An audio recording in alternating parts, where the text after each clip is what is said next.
So dark in here you couldn't see me. No, it's important that I see you. I could see me.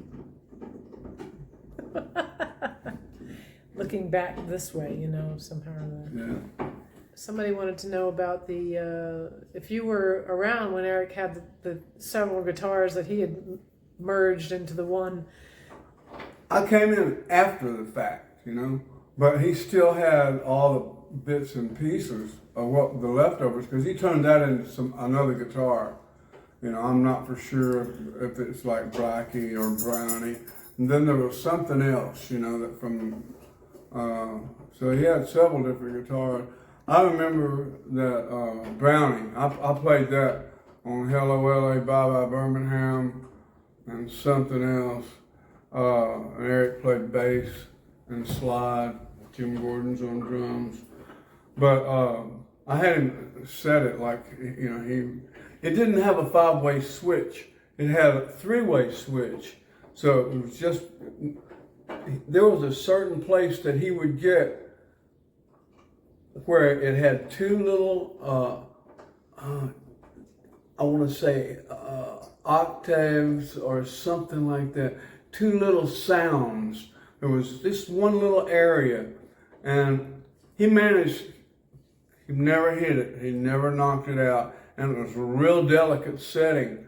And that was before 5-position switches, It was just the 3, but he had this place, and it was just, you could hear one, and then you could hear another, and he could play on either of the two. It was in between what everybody tries to get, They try to get between one and, the middle and the back, or the middle and the front. That's why they have the 2 and the 4, But really, it's not the 2 or the 4.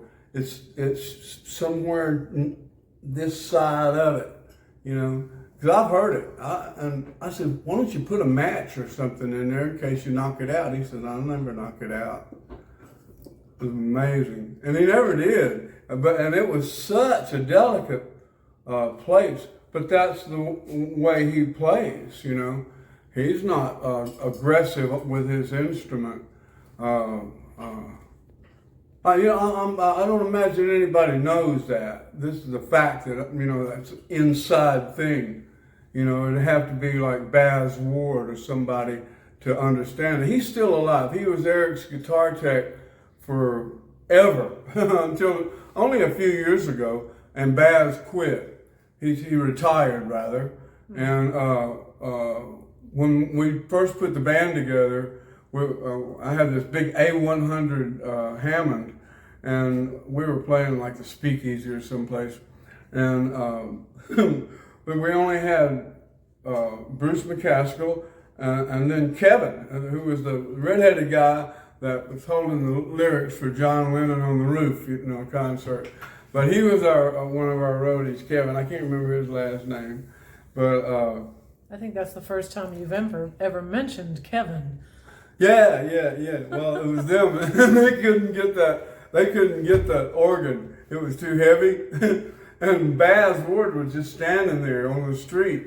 And as it turns out, he had just been, out of work. And Bruce says, "Hey, you want a job?" A complete stranger. Oh, and then he said, "Yeah." And he became one of our road crew, and he was as strong as he could be, and gentle as a lamb, and a lovely man, and a friend to Eric to pretty much the end. Forever, till almost Baz retired himself.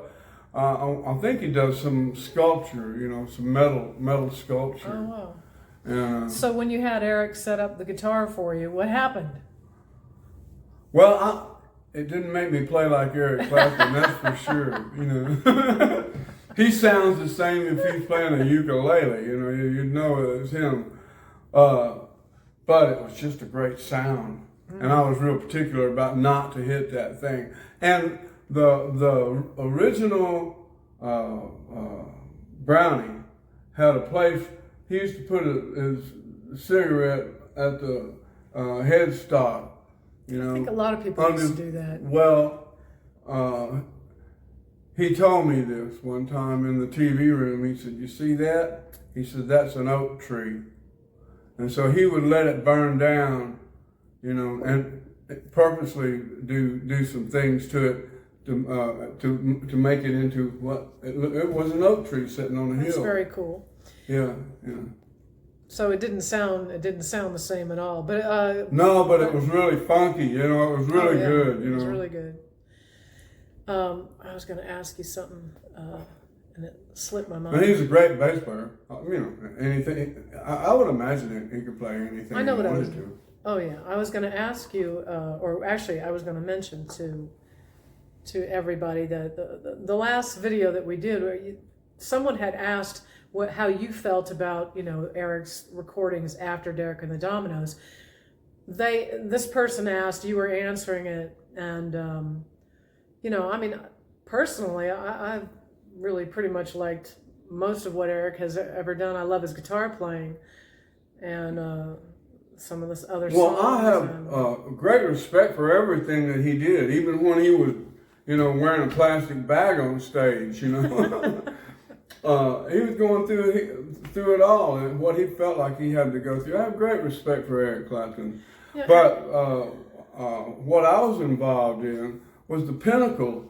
And he had an early peak. And it was not commercial, like it turned into this commercial thing, but that's what happens if you're going to stay at the top, you're going to be commercial with it. Yeah, if you're willing to, what we say, is compromise. You know, to whatever degree that may be. And that is, it's a lot. And he was turned Eric Clapton into a brand, you know. Absolutely. Somebody did mention that. That's the way that goes, you know, that's how that game is played.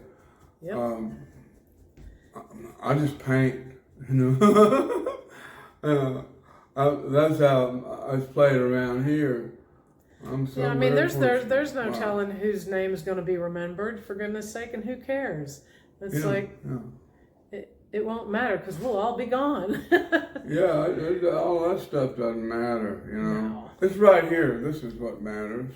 This moment, you know. It's very simple. Yeah. And what a beautiful moment this is, you know, that we're in.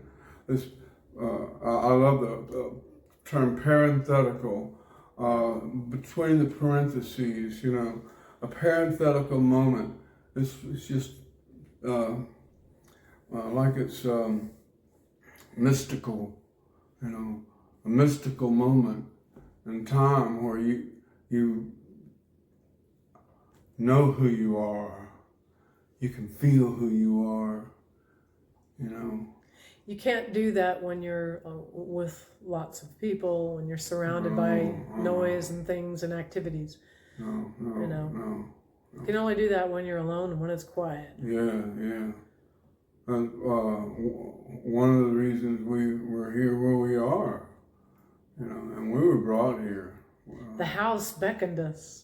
There are other people that were actually looking at this house, and they were going to just cut it all up. They were going to cut those doors out. Oh my God! They were going to take this place pretty much apart. Yeah, they were going to deface it and disrespect it, and oh my goodness! But you know, we love it, and we're here to stay. Here come Bobby and Coco, you know. And now everybody's starting, they know what the deal is. It's like magic being here. But it's really good. Everybody respects everyone and leaves them to their privacy. Yeah, it's a very private kind of community. Another question somebody asked was, did you listen to Eric's record with the band and Bob Dylan? No, you know what?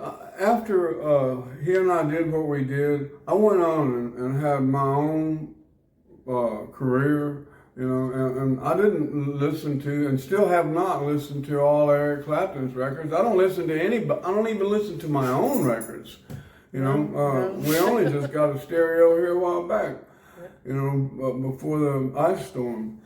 And no, I never listened to any. I never listened to 461 Ocean Boulevard. I never listened to anything. None of his stuff.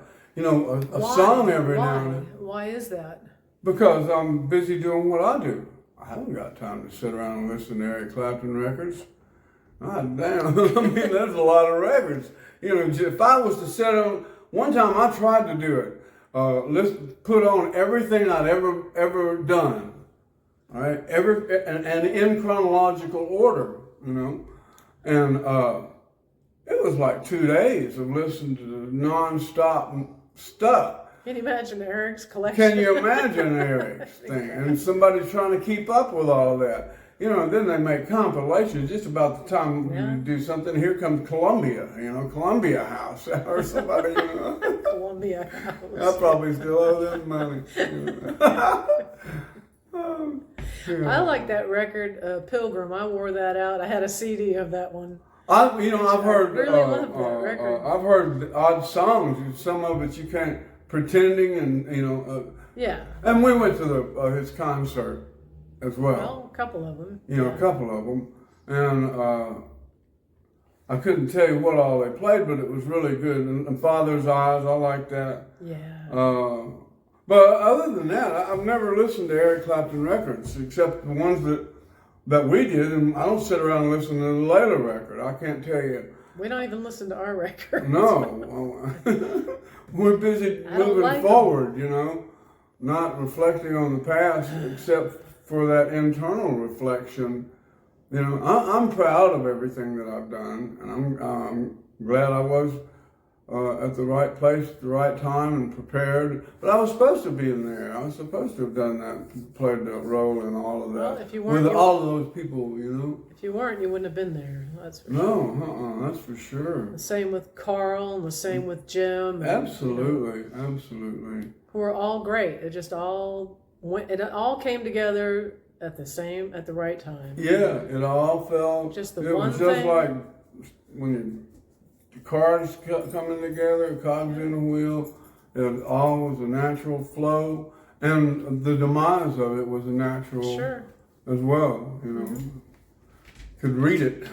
You know, read what was happening. Well, guess who needs to go for a walk? Oh, yeah. Well, he's a big gentle giant. You know, what a lovely dog Turk is. All right. Yeah, this is nice. I go. enjoyed this. It was a beautiful day out today. All right.